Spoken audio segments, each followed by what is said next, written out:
안녕하세요. 오늘이 25번째 시간입니다. 이번 시간에는 동해 인환의 평화적 이용을 위한 추진 방안을 간략하게 알아보고 접경지역 지원 특별법에 대한 내용을 중점적으로 설명하겠습니다. 동해 인환의 평화적 이용을 위한 추진 방안은 국토연구원 자료를 참고했습니다. 세 지역을 설명할 건데요. 첫 번째가 현내지구입니다. 강원도 고성군에 위치하고 있고 금강산과 설악산을 배후로 관광자원이 풍부하고 평야가 잘 발달되어 있어서 남북협력지구의 입지적 여건이 좋다. 그리고 남북한 대화와 화합의 장소로 이미 주변 지역을 사용한 바도 있다. 그래서 동해 연안 중심 교류 협력지구로서의 가능성이 많이 기대됩니다. 또한 동해 북부선 철도와 국토 7호선이 연결되고 있고 향후 시베리아 횡단 철도까지 연결되는 교통의 요지입니다.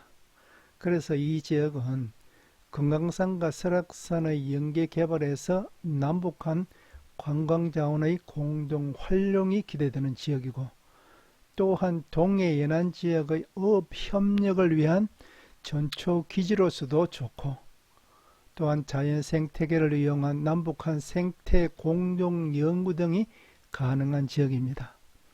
다음은 동면지구로 양구군에 있는 지역으로서 구릉지와 취락지역의 발달로 교류협력지구 형성을 위한 토지 여건이 좋다. 그리고 양구 화천을 잇는 동서축이 연계가 가능하고 양구와 빛도 가까이 있기 때문에 지역 생활권의 중심으로 성장 가능성이 좋다. 또한 금강산 설악산과 접근성이 양호하고 관광 연계산업 생태보호 및 관리, 자연생태 관광사업 이런 분야에서 남북협력사업이 가능한 지역으로 볼 수 있습니다. 또한 국토 31호선이 이 지역을 통과하고 있어서 남북을 연계한 교통여건도 좋고 생활권 중심의 소협력지구로서의 조성이 다른 지역보다는 좋은 지역으로 볼 수 있습니다. 다음은 서화지구입니다. 인제군에 위치하고 있죠. 그래서 소양강 상류를 따라 주변의 농토, 구릉지, 취락지구가 잘 발달되어 있고 교류협력지구로서의 입지적 여건이 좋은 지역이다. 남북을 관통하는 지방도 연결로 남북한 정주권 형성이 가능하고 또 서화지역으로부터 동해안까지 쭉 연결되는 도로에 따라서 동서와 남북이 동시에 연결되는 생활권 중심의 교류협력지구로서도 상당히 좋은 지역으로 볼 수 있습니다. 따라서 이 지역은 주요 생태자원과 금강산 관광의 내륙 관문으로서의 장점도 있고 비무장지대의 생태자원에 대한 공동조사, 생태관광자원의 공동활용 등 남북협력 가능한 지역으로 우리가 선정해 볼 수가 있죠. 그래서 여기 세 개 지역에 대한 주요 기능은 참고하기 바랍니다. 다음은 이제 접경지역 지원 특별법 분야인데요. 이것은 경기연구원 자료를 중심으로 크게 한 7가지 대해서 설명하고자 합니다. 첫 번째가 남북한 접경지역에 대한 광역계획 수립이 필요하다. 왜냐하면 남한만의 접경지역에 대해서 계획을 수립하면 만약에 앞으로 향후 남북 통일되었을 경우에 사업도 중복될 수도 있고 정책 변화에 따라서 추진하는 사업이 이렇게 좀 더 가치가 떨어질 수가 있죠. 그래서 이런 것을 원인으로 도리어 남북 접경지역의 발전보다는 좀 이제 정체할 수 있는 그런 면을 우리가 볼 수 있다. 따라서 장기적인 관점에서 가칭 남북한 광역 접경지역 지원계획 수립이 필요하지 않나 이렇게 봅니다. 두 번째는 접경지역 지원사업 평가를 위한 심의위원회 기능 문제입니다. 접경지역 지원사업이 취소되거나 변경되고 또 적경지역 심의위원회가 좀 운영이 미흡한 이런 문제점이 있죠. 그래서 이것을 앞으로 적경지역 심의위원회의 기능과 운영을 좀 활성화해서 지원사업을 원활하게 추진될 수 있도록 지원을 해야 한다는 그런 면을 강조하고자 합니다. 세 번째는 수도권 규제에서 제외가 필요하다. 그래서 적경지역에 공장이 들어서야 적경지역에 수익 창출할 수가 있죠. 그런데 이것이 수도권 규제로 자꾸 어려워지죠. 물론 이제 연천 지역 이런 데서 산업단지가 들어오고 있지만은 상당 부분이 지금 제한되고 있습니다. 그래서 적경지역 주민들을 수도권 규제에서 제외해야 한다는 필요성을 절실히 공감하고 있습니다. 이렇게 함으로써 수도권 기업의 지방기전을 촉진하고 낙후지역인 접경지역은 세금 감면 이런 세제 혜택을 주면서 이런 공장을 유치할 필요성이 있다 이렇게 봅니다. 프랑스 파리에서는요, 파리시로부터 한 50km 떨어진 18개 농촌 지역을 수도권 규제인 아그레망 규제에서 해제해 준 바도 있습니다. 이런 것을 종합해 봤을 때 우리 적경지역 특별법 제3조에 나와 있는 타 법률과의 관계에서 수도권 정비계획법을 삭제할 필요성이 있지 않나 이렇게 생각해 봅니다. 현행 법률에서는요, 국토기반법, 수도권 정비계획법, 군사시설보호법은 상위법으로 볼 수 있는 그런 개념인데 이것을 개정안에서는 수도권 정비계획법을 이렇게 빼는 것이 필요하지 않나. 물론 여러 가지 문제점이 있죠. 그러나 한번 논의해 볼 필요는 있다. 그 다음에 네 번째는 적경지역 지원사업 소관부처의 권한과 책무면입니다. 정부 각 소관부처별로 사업과 예산이 이렇게 흩어져 있죠. 그래서 일관적이고 체계적인 계획의 집행관리가 좀 어렵다. 그래서 사업 단위별 소관부처별로 상당히 다원화되어 있어서 사업 내용 측면에서도 선택과 집중면에서 효과적인 사업 구성이 어렵지 않나 하는 것이 현실입니다. 그래서 적경지원법 주무부처인 행정안전부에서 적경지역 지원계획의 결정권을 갖고 국비 소요 예산의 확보 및 사용 권한도 부여해줌으로써 체계적인 사업 구성하고 집행, 강화 이것을 도모할 필요가 있지 않나 이렇게 봅니다. 그래서 적경지역 경제 활성화에 대한 중앙하고 지방정부에 대한 지원, 내용 정비를 명확히 하고 또 임의 규정으로 되어 있는 적경지역의 산업지원 관련 규정을 기속력이 있는 강제조항으로 개정해야 된다. 즉 조세감면특별법 등 지방기업 활동에 대한 포괄적 규정을 특수 낙후지역에 해당하는 적경지역에 대해서는 특별하게 지원하는 법 정비 및 구축이 필요할 것으로 봅니다.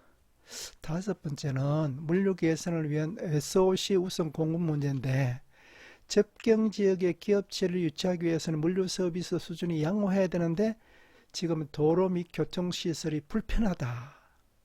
그래서 접경지역의 발전과 관련된 도로 등의 SOC 공급을 정책적으로 우대하는 적경지역 특별법으로 개정할 필요성이 있다. 그래서 현행 제21조 사회간접자본지원에서 필요한 비용의 일부를 지원할 수 있다인 임의규정을 개정안에서는 21조 산업간접자본지원에서 필요한 비용의 일부를 지원할 수 있으며 접경지역의 발전을 고려하여 파급 효과가 높은 도로사업에 우선하여 지원하여야 한다. 강제조항으로 바꾸는 면도 변경하는 면도 고려를 해봐야겠다. 이런 의견을 제시합니다. 다음은 이제 정주환경개선은 세부적으로 두 가지를 또 나눠서 제가 설명하겠는데요. 첫 번째는 살기 좋은 지역 만들기 사업 지정인데 이것은 한마디로 특화마을입니다. 적경지역의 주민들의 소득도 올리고 또 도농교류를 촉진하면서 정주 환경을 체계적으로 개선하기 위해서는 특화마을 조성이 필요하다는 것입니다. 물론 마을 안길 포장, 상하수도 설치 등 생활 기반 시설 구축도 필요하지만은 농촌 전통문화와 자연환경, 도시적 편익을 조화할 수 있는 테마 마을로 개발해야 한다. 지금 이 부분은 적경지역에서 상당 부분 많이 추진되고 있습니다. 옛날에 제가 과거에 있었던 강원도 서창리 지역은 토마도, 그리고 15사단에 있는 마연리는 이런 지역은 율무, 이런 것으로 테마 마을이 되어 있죠. 물론 서부전선에 오면 장단 지역은 콩, 이렇게 볼 수 있습니다. 두 번째는 전원주택 취득세 산정 시 1가구 2주택 적용을 배제해줘야 한다는 것입니다. 적경지역의 외부 인구를 유입을 촉진하고 할 때는 전원주택단지 조성이 필요하죠. 첫째, 이렇게 된다면 재산세, 취득세 등 그 적경지역에 해당되는 지자체에서 세수가 좀 증가되고 또 주말 인구가 유입됨으로써 경제활동이 증가될 수가 있죠. 그래서 적경지역의 한정에서 일정 규모 이하인 연도 제한 없이 앞으로도 지속적으로 외부 인구가 유입될 수 있도록 조세특례 제한법을 좀 개정해야 한다는 것입니다. 그래서 적경지역의 전원적인 경관을 활용해서 인구 유입을 촉진하고 하기 위해서는 적경지역 내에서 대지면적, 주택면적 이런 것 등등을 고려한 전원주택으로 사용될 농어촌 주택 경우에 한정해서 전원주택 취득 시 1가구 1주택으로 인정하는 특례 조항을 개정할 필요가 있다. 그래서 이것은 현행 법률인데 제99조 4 개정안에서는 구항을 이렇게 추가할 필요성이 있지 않나 이렇게 봅니다. 다음은 이제 7번째 마지막 적경지역의 소득 정대를 주민들 소득 정대를 위해서 사람 육성하고 재정적 지원 방안인데 이것은 세부적인 한 6개 분야로 설명해 보겠습니다. 첫 번째가 국고 보조 지원을 법적 의무화할 필요가 있다는 것입니다. 물론 적경지역 지원 특별법 시행령에 지자체에서 시행하는 사업에 대한 국고보조금을 지급할 수 있다 근거는 있어요. 그러나 적경지원 사업에 대한 국고보조금을 지원할 수 있는 조항은 있는데 국고보조금에 대해서 인상지원율을 정해야 한다는 것은 없다. 그래서 제20조 국고보조율 이것은 참고하기 바랍니다. 그래서 적경지원법이 적경지역 사람 육성에 대한 실질적인 지원을 보장하지 좀 못하고 있지 않나 이렇게 봅니다. 그래서 적경지역 종합계획에요. 국비 지원이 예정된 경우도 실제 지원이 잘 이루어지는 것이 좀 어렵다 이렇게 보고 있고 또 적경지역 지원 특별법의 실효성도 제가 앞에서 여러 차례 강조했지만 좀 미흡하다. 그래서 국고보조금을 인상하여 지원할 수 있다는 규정을 특별히 낙후된 적경지역의 발전을 위해서는 우선적으로 지원해야 한다는 조항으로 개정할 필요성이 있다고 봅니다. 현행 제18조 사업비 지원 등 법률 조항을 개정안에서는 이를 우선적으로 인상 지원해야 한다. 이렇게 바꿀 필요도 우리가 고려해 봐야 할 것이다.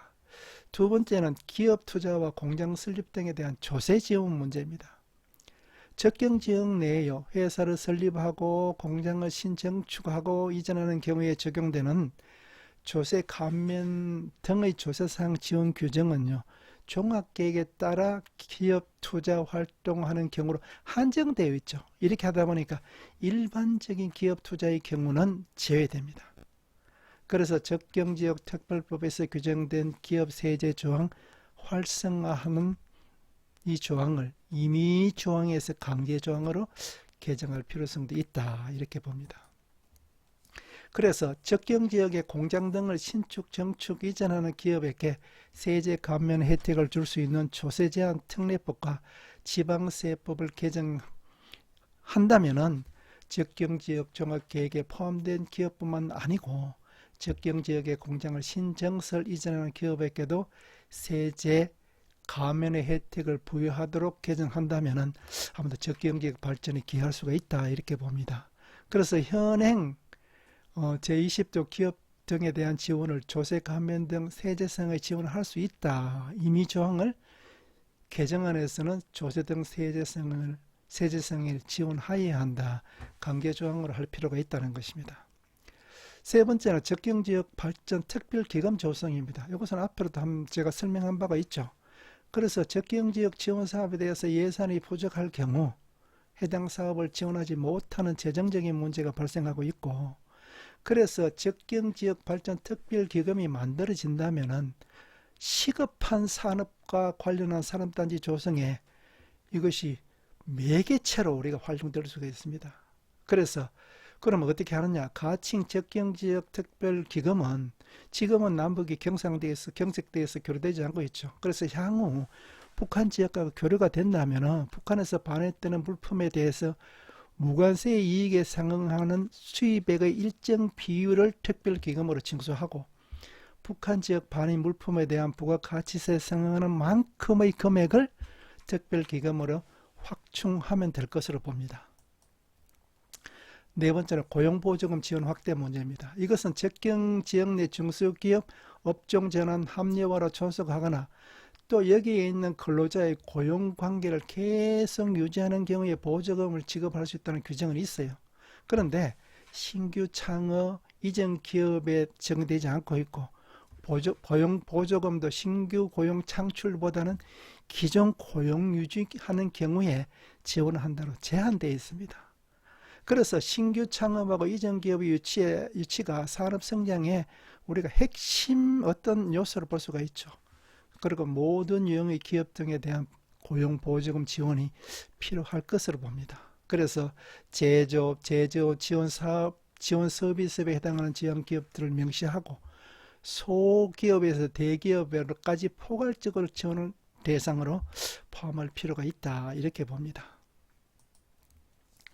자, 이제 다섯 번째는 제조업 유출이나 외국 인력의 공급 문제입니다. 3D 업종 비중이 높고 고급 인력보다는 단순 기능직 노무 수요가 많은 이런 지역에 외국인들의 고용 수요가 좀 있지 않나, 이렇게 봅니다. 또한 지역 균형 발전의 관점에서 지방 기업에 대한 외국 인력을 우선 배정할 필요가 있다. 그렇게 함으로써 접경 지역의 원활한 외국 인력 수급 여건을 마련할 필요성도 있다, 이렇게 봅니다. 마지막으로 적경 지역에 있는 주민들의 특별 소득 공제입니다. 지역 주민을 고용하는 기업에 대한 지원은 규정하고 있는데, 적경 지역에 거주하는 지역 주민으로서 적경 지역의 입지 기업에 취업하는 근로자인 경우에 연말의 소득 공제에 일반인과 다른 특별소득 공제보다도 기초공제 등의 비율이나 적용 기준을 마련할 필요가 있지 않나, 이렇게 봅니다. 오늘 강의는 여기서 마치고, 다음 강의는 중앙정부와 지방정부의 역할 정립 방안에 대해서 설명하겠습니다. 수고했습니다.